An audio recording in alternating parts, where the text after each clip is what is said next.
Now, we're going to talk about holidays. Look, Hopefully. everybody speculates, will we, won't we, will we book, when will we book, where are we going to go, all this sort of thing. Frankly, it's getting boring. Somebody make a decision somewhere. The Prime Minister apparently is going to unveil a traffic light system so that our travel can be the best possible in the world today. Do you know what, Simon? I'm fed up with it. I'm fed up with it. And there's deals within deals. You know, why are you not getting tested if you're coming from France and whatever? Oh, because we're doing a deal with them, but we don't need to do a deal with someone else. It's unbelievable.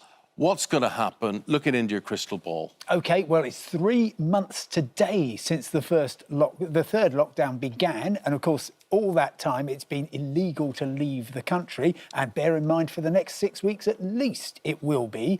What Boris Johnson is going to say tonight is relevant only to people in England. Scotland, Wales and Northern Ireland will be doing their own thing. But we are expected to hear about this traffic light system. Now, a spoiler alert, we've already got a traffic light system. OK, you've got the red countries. There's 35 of those, about to increase to 39 on Friday with the addition of Pakistan, Bangladesh, the Philippines and Kenya.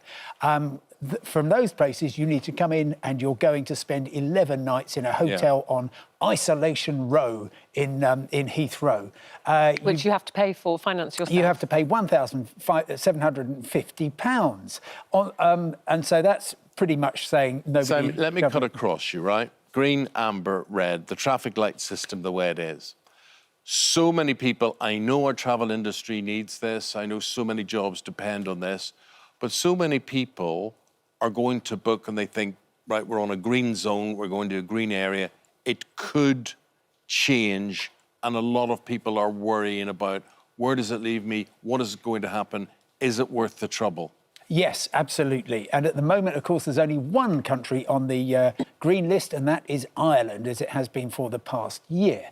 OK, but the government is giving very strong signals that what happened last year, and I remember particularly the 25th of July, if you remember 2 weeks earlier, we'd opened up, the quarantine rule had been lifted from loads of countries, including our favourite foreign destination, Spain, and then suddenly, 4 hours' notice, anybody who's in Spain, and there were people in the air touching down, learning that when they came back, they would be self-isolating for 2 weeks. That's going to stop. You're probably going to get at least a week's warning, which hopefully will give you time to get back. But the idea is that you will get more and more countries moving into the green category, hopefully, and then maybe some of the red countries moving into the amber category.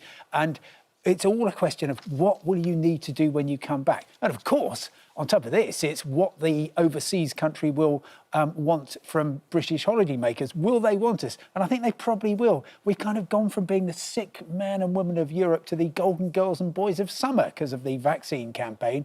And it's going to be largely JTR. Either you get your jabs and you've got a certificate. At the moment, though, of course, anybody who's been lucky enough to have a jab just has something. You have to have had both of them, though. You have to have both of them and waited either a week or 2 weeks, depending on where you are going. And we'll hopefully get something a bit less flimsy than something which looks like a video rental card from the 1990s. You mentioned the green list there. I mean, we've seen the red list, and a lot of countries on the red list, but who's likely to be added to the green list? Like, if we could go away from the 17th of May, where are you predicting it could be? OK, well, be very, very careful. If you go back, that's in 6 weeks today, OK? If you go back 6 weeks from now, the UK was in a real mess. We were still getting over 10,000 new cases a day. There were very sadly hundreds of deaths every day. And thank goodness we're in a better place now. So things will change. But right now, the countries which are doing really well, Gibraltar is probably top of that list. They've got exactly 7 cases, no hospitalisations, and they've jabbed pretty much everyone twice in the adult population. And they want people to come and visit. They will want us. There aren't that many places to stay in Gibraltar, but that's one. Malta is doing really well. There's also talk about the UAE, currently on the red list, but they could go suddenly from red to green, possibly. The US, I mean, it's all dependent on how effective your vaccine programme is. They're doing really well. Also, the way that rates are they low or at least steadily declining? And, of course, variants of concern. They don't want any of those. And then places like Bahrain.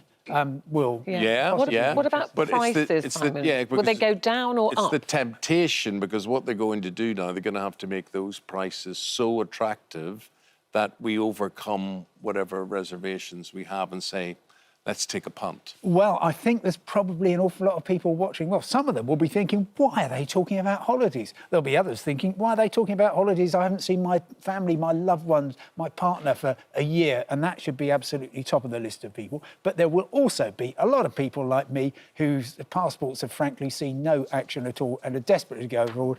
And the prices in general, and I'm going on the basis of what TUI has told the financial markets, up about 20% compared with last year. So I've just been checking in the past few minutes. The best deals I can find for kind of last week of July are Jet2 going from Newcastle to Fuerteventura. Family of four, that's going to be £369. That's really, really low. For the four seats? Per person. Per person. So you're talking Right, about right, something right, over just about £1,500. And TUI from Luton to Mallorca on the 21st of July, that's going to be almost £400 per person, and those are low. In general, I normally buy bargain basement holidays at bargain basement prices. I think I'll be paying mid-market prices. So whatever you paid in 2019, probably add 20%, and if it's less than that, well, so much better. You just mentioned something there about not seeing much action on your passport, and I think a lot of people just assume, right, you know, car keys, passport, driving license, whatever, it's all there, but it may not be up to date. Exactly. That's so important. And thank you for the opportunity to say, please, as soon as the programme's over, go and check your passport expiry dates. Right, kids are really annoying. Well, their passports are, because they run out after 5 years, not 10 years. And since Brexit, since the transition period ended, it gets a lot more complicated going into Europe. The government has an online passport checker system. So if you are thinking of going abroad, then for goodness sake, don't fall at the first hurdle and find that you haven't got your passports How long's the passport valid for? Well, passports are now valid for 10 years for adults, 5 years for children, but the rules going into the Schengen area are very complicated in terms of how much you need left. And the government is saying you really need 6 months left. And it gets even more complicated if, like me, you've got a passport issued in the past decade, because anyway... so you want to check, put it into the passport up-to-date checker, one? yes. OK. So this is a developing situation, and we'll be talking again and again. You certainly will. I mean, we don't know for definite what's going to be said tonight, but we'll feel a little bit closer to getting away. And crucially, for those people who are desperate to see loved ones, they who will, of course, be perhaps more prepared to put up with quarantine or whatever they've got to do, just want to get an opportunity to see their loved ones. The thought of it, the thought of it. Thank you very much. Thank you, Simon. Thank you. Appreciate it. Thank you.